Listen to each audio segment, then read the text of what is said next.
Para lalong makilala ang character ni Dragon Lady Janine Gutierrez, gaganap na kanyang child version sa afternoon series ang isang cute at bibong half Pinay. Kilalanin siya sa chika ni Nelson Canlas. Hindi mo na yung apple mo. Hindi muna, Nay. Gusto ko muna Cute pero palaban. Ganyang gampanan ng baguhang child actress na si Edicta Harteveld. Ang role bilang batang Janine Gutierrez sa kapuso seryeng Dragon Lady. Ayon sa 6-year-old Dutch-Filipina na galing Cebu, pangarap talaga niyang mag-artista. Nakagawa na siya ng ilang commercial ads at nang magpa-audition para sa role sa Dragon Lady, agad daw silang nagpunta ng kanyang mommy Mary Jane. Kaya gano'n na lang ang reaksyon niya nang una niyang mapanood ang sarili niya sa telebisyon. surprised. You were surprised? Bakit? That I see myself in TV.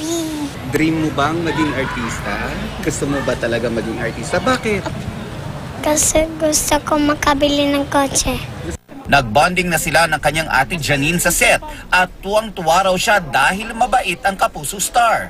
Ang pinaka-challenge raw kay Edicta ang paglalagay ng prosthetics sa kanyang muka. Naiilang daw siya nung una, pero ngayon hindi na raw niya pansin ito.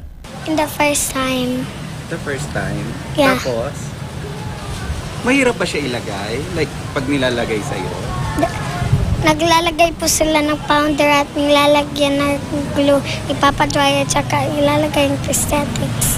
Masakit o hindi naman? Okay lang. Hindi naman. Napagsasabay ni Edicta ang kaunting oras sa taping at pag-aaral. Kahit nasa set, gumagawa raw siya ng assignments kapag wala siyang eksena. May paalala pa nga siya sa kanyang mga kapwa-bata. Study before play, kids.